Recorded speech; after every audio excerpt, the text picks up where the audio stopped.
Good evening, everybody, and welcome to These Frightening United States, the podcast where we talk about all your favorite myths, monsters, and legends in the greatest country on the earth, America. My name is Nathan Lee, and I am your host tonight. And with me is my co-host, Jessica. Jessica, how are you? I am good. You're good. Hey, so it has been quite a while. We have not recorded probably since May. Maybe we've only got 2 episodes in. It was about the end of school. It was the end of school for you? Okay. So as most of you guys may know or don't know, because our listenership, even though we've gotten quite a few downloads, I don't know necessarily how many people we have across the board numbers wise.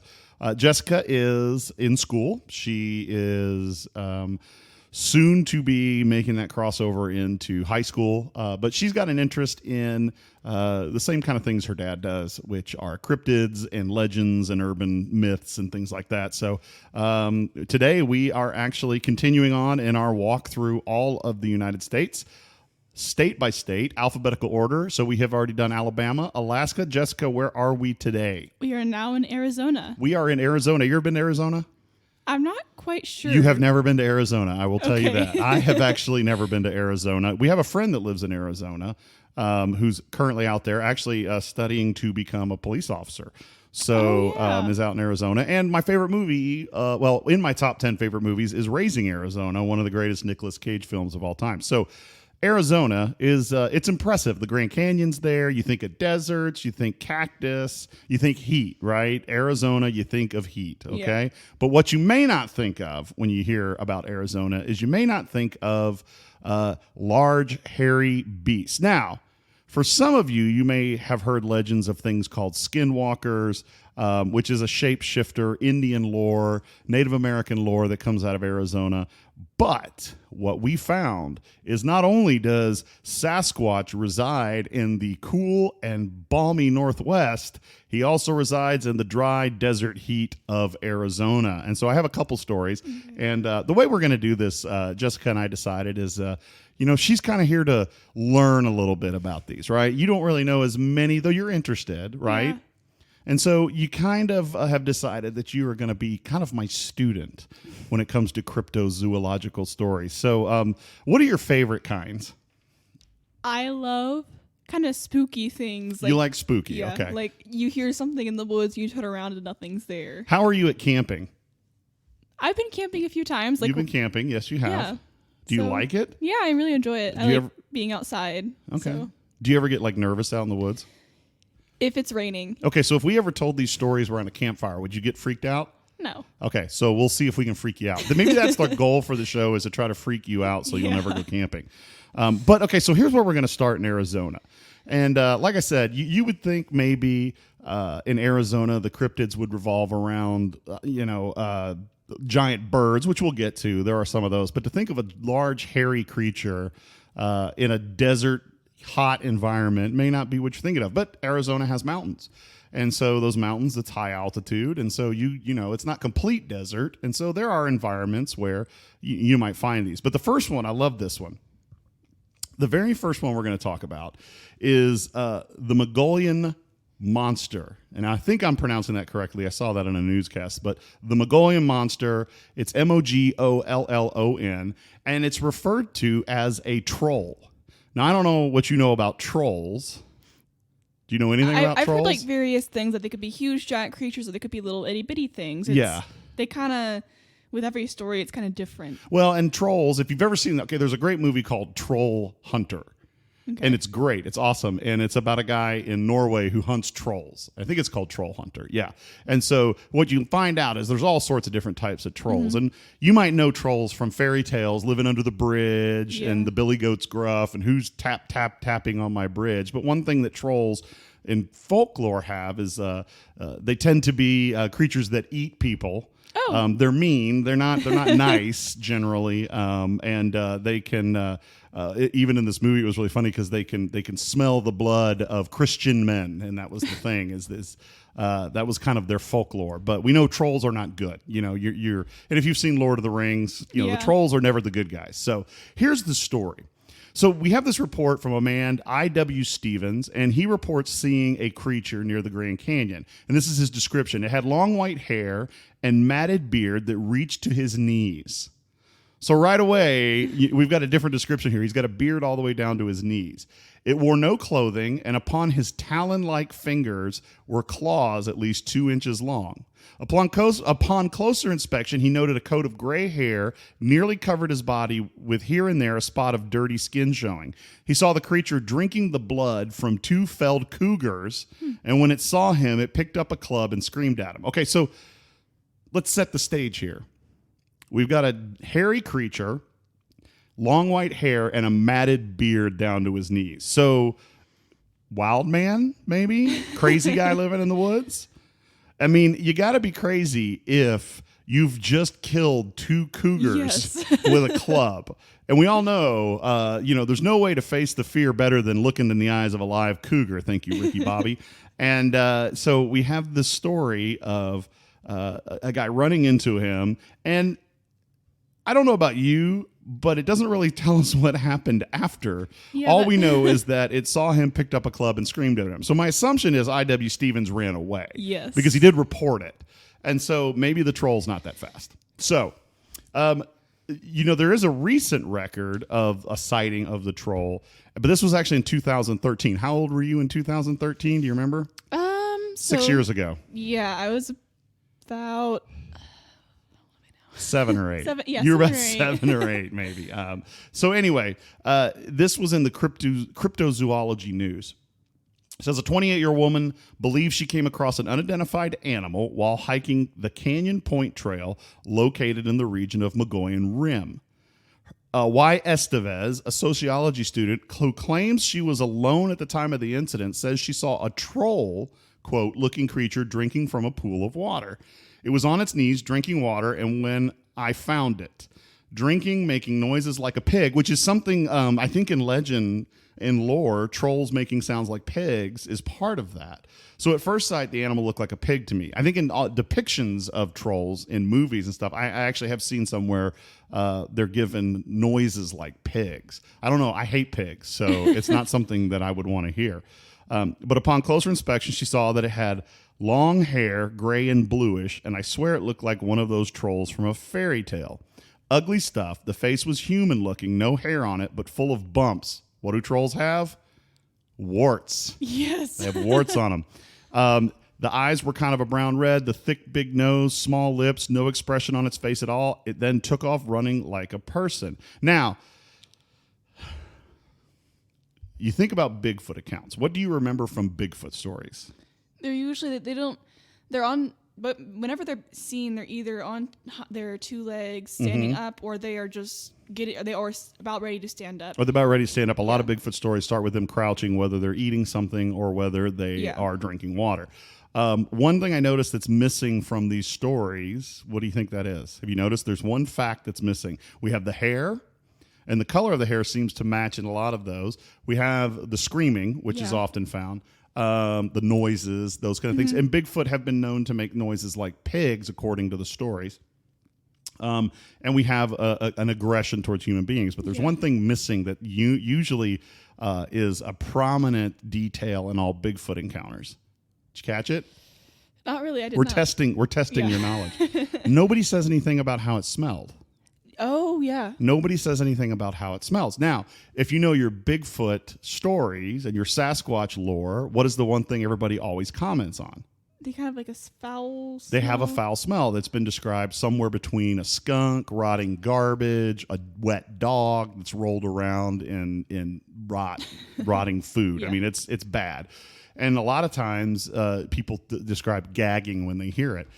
Some have speculated that it's a defense thing, that they may have some kind of hormone or something in the air, or they're just gross, or dirty. So their wild animals are going to be dirty from just running and walking. Yeah, depending on the view you have of Bigfoot. Now, there's multiple views of Sasquatch. Some people think it's a humanoid that has intelligence. There's others that think it's an alien that comes from another dimension. There's the guys who are part of the North American Wood Ape Conservancy who are out in Oklahoma that actually believe it's an animal that we have not found yet.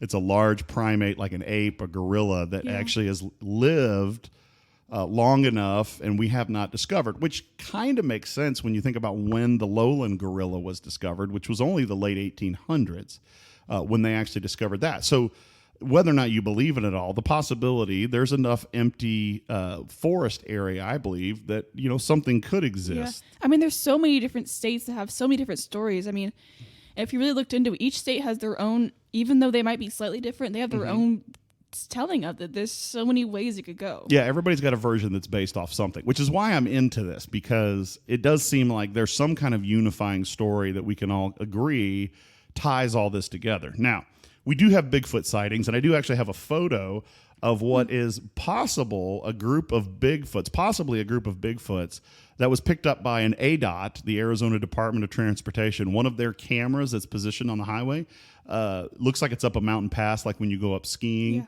You drive over these mountain passes, and it's a pine tree kind of forest, and there are 4 shapes, 2 large and 2 small, kind of on the side of the road. It's out near State Road 260. And so apparently the evidence and sightings of Bigfoot are frequent in Arizona. BFRO, which is the Bigfoot Research Organization, the guys that are on finding Bigfoot, just in one county, they've listed at least 32 sightings, and then 8 and some others. But again, when you get down to this, these are eyewitness reports. They go out and they interview somebody. But at the same time, you don't have much more to go off but that. Now, there's an 80s story, a story from the 80s of a Bigfoot living in Hell Canyon, which is near Drake, Arizona. And there's some deadwood harvesters that are out there. It says, we used to cut firewood in the Kiabab National Forest and saw many tracks many times. Additionally, a possible living quarters was discovered. The site that was most bizarre was a cave with a very big tree covering the entrance. Often reports of the elusive beast involve a piercing, sometimes deafening scream, once again the scream, or howl, unlike that produced by known wildlife. Now, here's something they say that I think you would probably freak out about. Think about this. Imagine this. Those who say they've crossed paths with the beast regularly describe an eerie silence prior to their encounter, an appreciable stillness in the woods that commonly surrounds predatory animals. More common are reports of a strong, very foul stench, which has been described as that of dead fish, a skunk with bad body odor, decaying peat moss, and by someone with an exceptionally keen sense of smell, apparently the musk of a snapping turtle. Now, I've never smelled a snapping turtle. I've never gotten near, but that's pretty distinct and detailed. Now, imagine walking through the woods or camping, and you've been camping. You know how noisy it is. Yeah. I mean, where we live, what do you primarily hear out in the woods? Like, even if we're out in the woods, we hear cars, we hear people and people at their houses, and just everyday things going on outside. There might be a bird in the tree or a squirrel or something out there. And if there's a really big silence, that means that something's not right. Generally, because we hear coyotes all the time. Yeah. We've heard coyotes take rabbits in the middle of the night, and it's pretty loud. And so, to hear total silence in the woods, and I've been camping in remote areas where the woods are noisy at night. Yeah, there's a lot of things. So a lot of things are nocturnal, and they go out at night, and they are walking around and hunting and just doing what they do as their normal life. And if it would be kind of scary if I was out there and all of a sudden I don't hear anything, because that means that you're just in this complete silence. There's like no wind, there's no leaves, and what's going to happen next? Yeah. Okay, so speaking of rabbits, we're talking about cryptids. Here we go. Possibly the least frightening thing we're going to talk about tonight is Bunnicula? Well, no, not Bunnicula. Is the giant jackrabbit. Okie dokie. Actually, truthfully, this animal, we have evidence that it did exist. Really? Yes. So archaeologists, it says they have discovered Neurologus rex, which could easily be described as a giant jackrabbit on most of the Earth's continents. It weighed 26 pounds. Wow. It was 6 times bigger than the common European rabbit, which is a big rabbit. Yeah. And then in 2006, the residents of Felton in northeastern England have confirmed that a huge floppy-eared creature is leaving behind giant paw prints and a trail of destroyed carrots, leeks, onions, and turnips following nighttime raids. So when we talk about Arizona, a Bigfoot researcher said his team spotted the giant jackrabbit, but when they attempted to capture it on video, the camera malfunctioned unexpectedly. So, okay. That kind of makes me Yeah, like, I know. I'm kind I of. mean, the archaeologist thing, that would make more sense because when dinosaurs were around, there was many things that we probably still don't know yet because we haven't gotten that far under the ground and stuff. Well, yeah, I mean, we're digging up stuff all the time. I just think a couple things for your viewing. If you're obviously there's the Monty Python reference with the killer bunny that attacks, but then there's also a great movie from the 70s called Night of the Lepus, which is, or Lepus, however you want to pronounce it, which is about mutated giant rabbits that like eat people and That's kill my them. new movie I need to see. But it's one of those movies that they did in the 70s where instead of special effects, they just blew up footage of bunnies and made them like super huge and superimposed it on people. And so it's pretty comical. So I think there was a Mystery Science Theater thing where they had like giant grasshoppers. Oh, that was Beginning of the End. Yeah. Another great movie. Yes, I know my Saturday afternoon creature feature. Now, this is another, this one's a flying creature. Oh. And there's a photo of it on this one particular website. It's a supposed photo, and it has bat wings and arms, and it's white with a black head with horns. Now, another 70s TV movie that goes way back was a TV movie called Gargoyles, and it took place, I believe, in Arizona, and it was about winged creatures that lived outside this town and lived in a cave. And so near this town in this story, not the movie, of Two Guns, Arizona, inside something called the Apache Death Cave. That's a great name. Well, wasn't there the Apache Indians? Well, obviously, the Apache Indians, but this is the Apache Death Cave.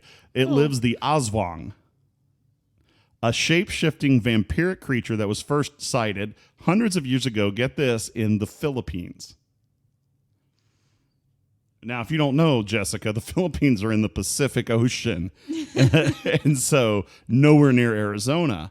Now, I love the description because it says it makes a sound like a rattlesnake, has sharp claws, and sucks the unborn babies from its prey. It sounds a lot like a chupacabra, right? Yes. A little bit. It sometimes has been mistaken for the chupacabra.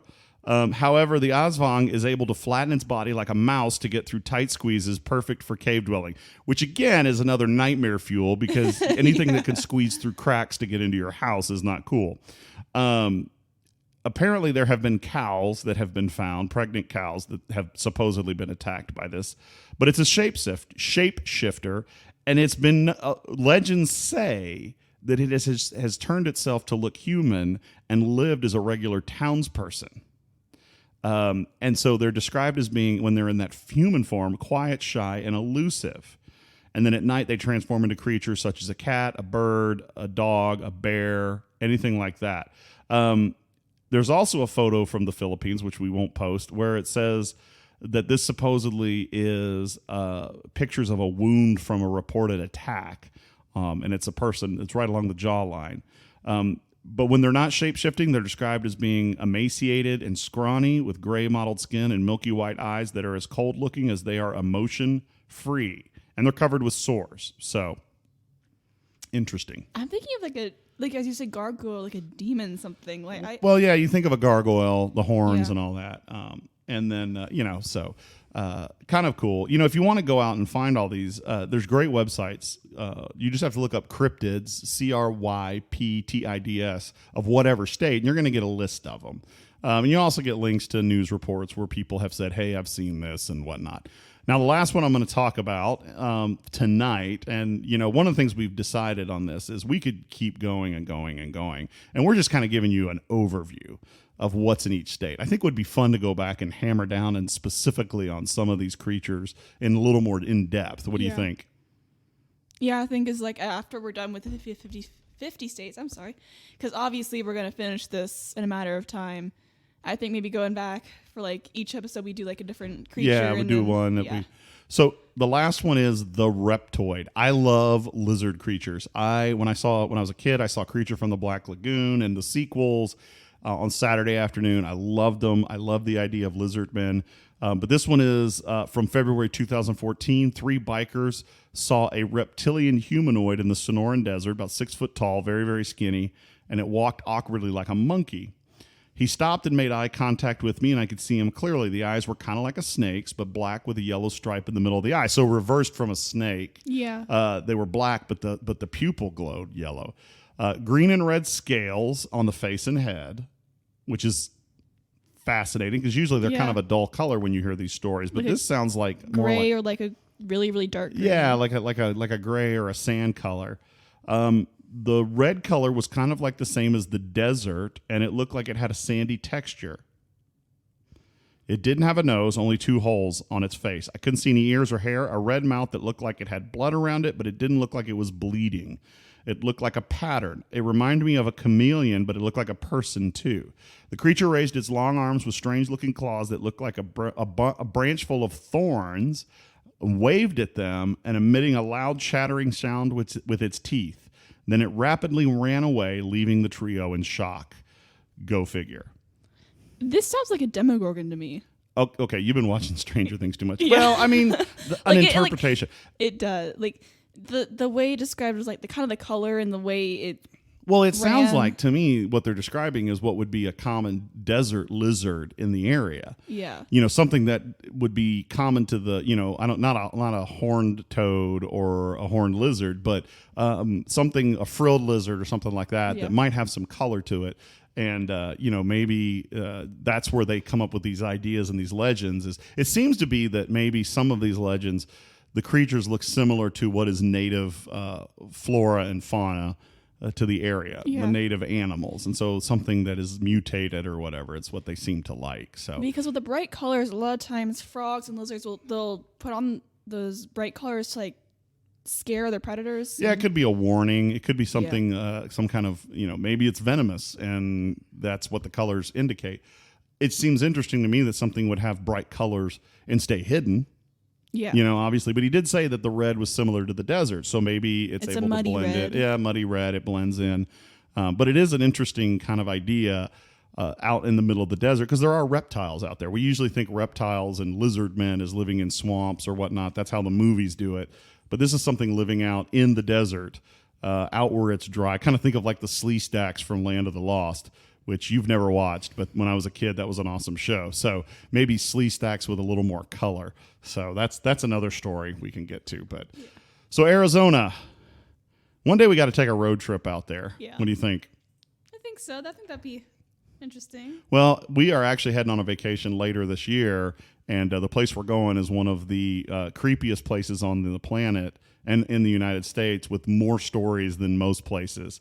And so we'll get to those it's a little bit further down the alphabet.